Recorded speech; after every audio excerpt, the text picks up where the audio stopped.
পাকিস্তানের প্রধানমন্ত্রী শাহবাজ শরীফ ঘরে বাইরে সমালোচনার মুখে তিনি সে দেশের সেনার উপর আস্থা হারিয়ে ফেলেছেন।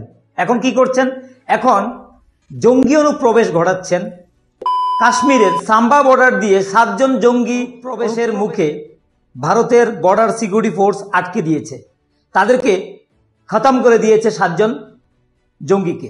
আমরা গতকালকে থেকে বলছিলাম এবং সারা দেশের মিডিয়া বলছে যে এবার পাকিস্তান তাদের সেই চোরা কারবারি, সেই জঙ্গিপনা, যে জঙ্গিপনার মাধ্যমে পেহেলগামের ঘটনার মধ্য দিয়ে একটা অস্থির পরিবেশ সৃষ্টি করেছে, এবার তারা সরাসরি ভারতীয় সীমানাকে ব্যবহার করে তারা এবার জঙ্গি অনুপ্রবেশ ঘটাবে।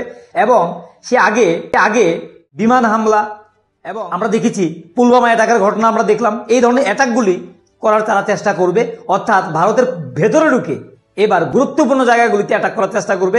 আপনারা দেখছেন যে আমাদের পাশের স্ক্রিনে চলছে, আমাদের পেছনে স্ক্রিনে, যেখানে দিল্লির গেট এবং অন্যান্য গুরুত্বপূর্ণ জায়গা, তাজমহল থেকে শুরু করে গুরুত্বপূর্ণ টুরিস্ট প্লেসগুলিতে টেরোরিস্ট অ্যাটাক হতে পারে।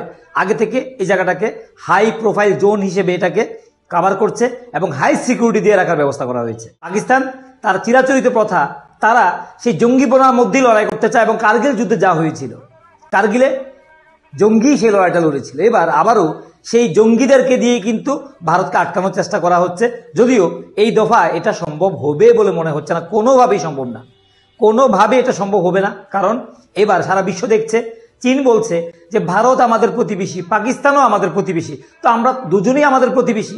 আমরা আগেও বলছিলাম যে 142 কোটির দেশ ভারতবর্ষ, চীনের সঙ্গে হাজার হাজার কোটি ডলারের ব্যবসা চলছে, সেই বাণিজ্যিক জায়গাটাকে পাকিস্তান নষ্ট। তাই এমনও হতে পারে চীন ভারতকে বলবে যে আমার কাছে অস্ত্রশস্ত্র রয়েছে, আসুন আমার কাছ থেকে অস্ত্র খরিদ করুন। হতে পারে পাকিস্তানের কাছে বিক্রি করবে, ভারতের কাছে বিক্রি করবে, কারণ চীন হচ্ছে এখন সবচেয়ে বড় ব্যবসায়ী।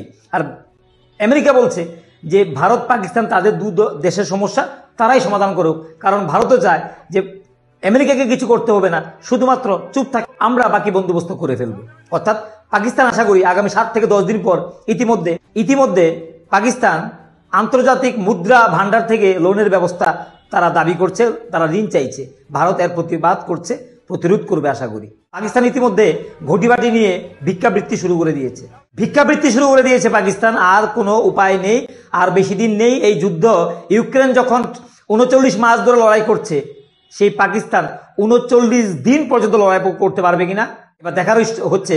তুর্কি দাঁড়াচ্ছে পাকিস্তানের পাশে, অন্যান্য কোন কোন দেশগুলি এখন তাদের পাশে দাঁড়ায় এবং তাদেরকে আমরা বয়কট করতে হবে। মালদ্বীপকে যেভাবে আমরা রাস্তায় নিয়ে এসেছিলাম, লাইনে নিয়ে এসেছি, এভাবে তুর্কিকেও আবার লাইনে আনতে হবে। তো যাই হোক, আমরা এদিকে নজর রাখছি। সবাই ভালো থাকুন, সুস্থ থাকুন, আমাদের সঙ্গে থাকুন।